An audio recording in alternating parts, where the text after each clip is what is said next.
বিসমিল্লাহির রহমানির রহিম। পরম করুণাময় অসীম দয়ালু আল্লাহর নামে শুরু করলাম। এই পৃথিবীতে যত ইবাদতখানা আছে, প্রত্যেক ইবাদতখানা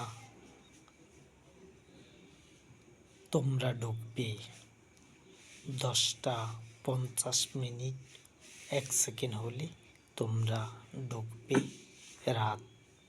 রাতের কথা বলছি। এটা হলো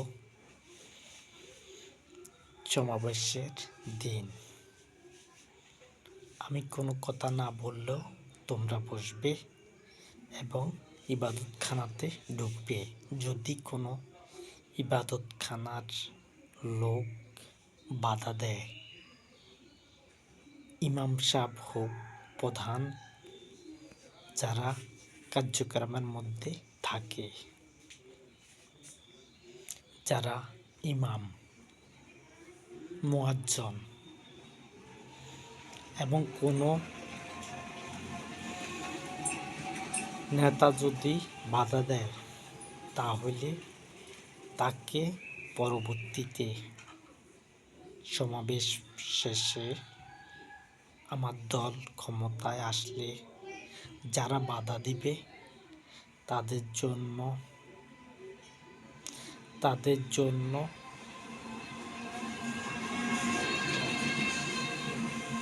1 ঘন্টা পায়ের মধ্যে রশি লাগিয়ে তাদেরকে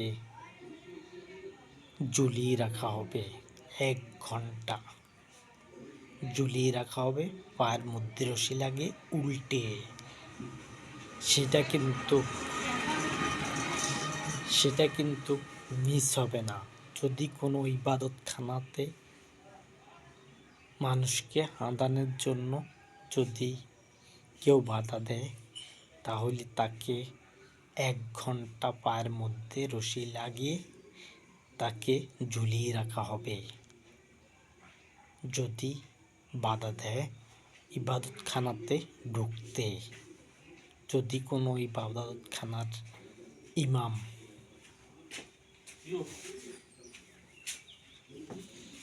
প্রধান লোক যদি বাধা দেয়,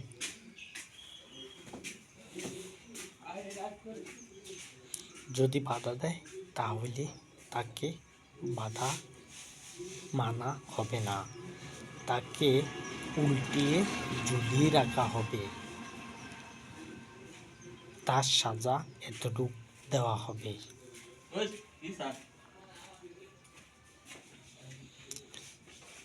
কিন্তু কোনো ক্ষমা হবে না।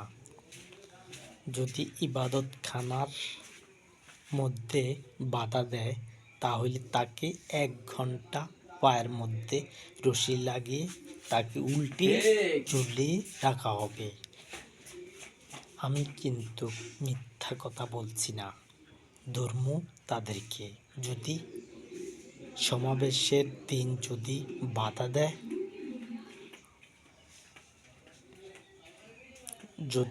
দেয়, তাহলে তাকে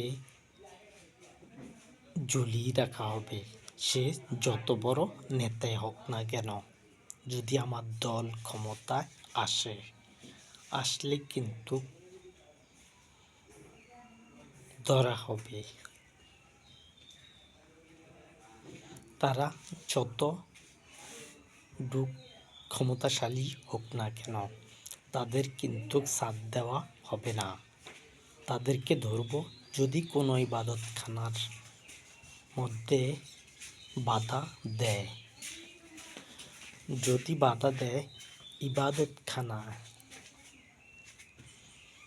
ইবাদতখানা বাধা দেয়, তাহলে কিন্তু তাদের জন্য সুপারিশকারী কাউকে মানা হবে না।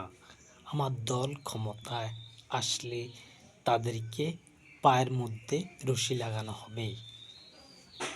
কিন্তু যদি বাধা দেয়, বলছি, ইবাদতখানাতে ঢুকতে, এর পরিণাম ভালো হবে না। যদি বাধা আসে, তাহলে কিন্তু এতে 1 ঘন্টা পায়ের মধ্যে রশি লাগিয়ে ঝুলিয়ে রাখা হবে। এটা কিন্তু মাপ হবে না।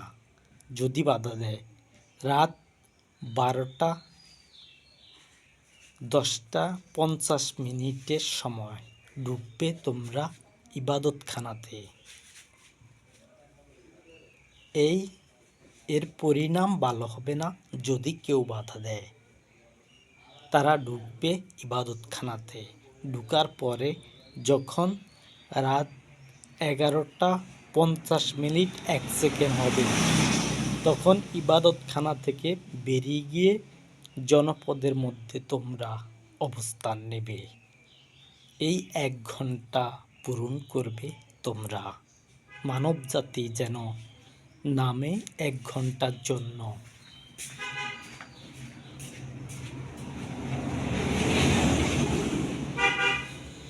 1 ঘন্টার জন্য যেন নামে ইবাদতখানা থেকে বেরিয়ে গিয়ে 11:50 হলে তোমরা বের হবে ইবাদতখানা থেকে এবং বেরিয়ে জনপদের মধ্যে অবস্থান নেবে। এইটা কিন্তু আমি মানব জাতির মধ্যে বাস্তবায়ন করার জন্য কথাগুলো বলছি। আমার কথা অক্ষরে অক্ষরে পালন হবে। আমি চাই না আমার কারণে আমার কথাকে লঙ্ঘন করুক। আমি এটা বরদাস্ত করব না। যদি বের হয়, যদি তোমরা না বাধা দাও, তাহলে ইবাদতখানাতে মানুষ ঢুকবে। 1 ঘন্টা আগ থেকে, সমাবেশের 1 ঘন্টা আগ থেকে তোমরা ঢুকবে ইবাদতখানার মধ্যে। তোমরা ঢুকবে এবং বের হবে। জনপদের মধ্যে তোমরা অবস্থান নেবে। এই জনসভা হবে 1 ঘন্টা।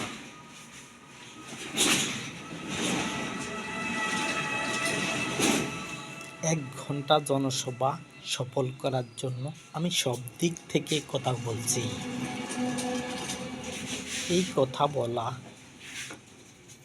এই কথাগুলো যে আমি বলতেছি, এগুলো অনন্তকাল থাকার জন্য কথাগুলো বলতেছি। এর পরিণাম ভালো হবে না। আমি বাধা দেও কেউ, আমি সেইটা বরদাস্ত করব না। এই জনসভা সফল করার জন্যে আমি কথা বলি, যেন ইসলাম ক্ষমতায় আনতে পারি। আমি জনসভা সফল করতে পারি। জনসভা সফল করা মানে ইসলাম ক্ষমতায় আসা। এই ইসলাম অনন্তকালের জন্য আনতে চাই, যেন ইসলাম ক্ষমতায় থাকে অনন্তকাল। আমি আমার দেহ বিদায় হওয়ার পরে যেন এগুলো নিয়ে কেউ ঘাটাঘাটি না করে, আর করলে বিপদে পড়বে। আমি কাউকে আটকাচ্ছি না, আমি ইমাম সাহেবদেরকে সতর্ক করে দিতেছি, কেউ যাতে বাধা না দেয়। প্রথমবারে যাতে বাধা না দেয়। যদি বাধা দেয় তাহলে বিপদে তারাই পড়বে। এবারকার এই পৃথিবীতে যত ইবাদতখানা আছে, খালি মসজিদ না, গির্জা নয়, সব যত ইবাদতখানা আছে, সকল ইবাদতখানার প্রধানদেরকে আমি বলছি তোমরা বাধা দিবে না। যত ইবাদতখানা আছে, যত মানুষের ইবাদতখানা আছে, সকল ইবাদতখানার কথা বলতেছি। আমি কিন্তু এক দলের বলছি না, আমি বলছি এই পৃথিবীর মধ্যে যত ইবাদতখানা আছে সকল ইবাদতখানার মধ্যে ঢোকার জন্য যেন বাধা না দেয়। যদি বাধা দেয় তাহলে আমার দল ক্ষমতা আসলে তাকে 1 ঘন্টা পায়ের মধ্যে রশি লাগিয়ে তাকে উল্টিয়ে ঝুলে রাখা হবে, সে যত বড় মাপের নেতাই হোক না কেন। এই কথা আমি কিন্তু মানব জাতিকে বলতেছি এবং কি যারা প্রধান তাদেরকে বলতেছি, তারা যেন বাধা না দেয়।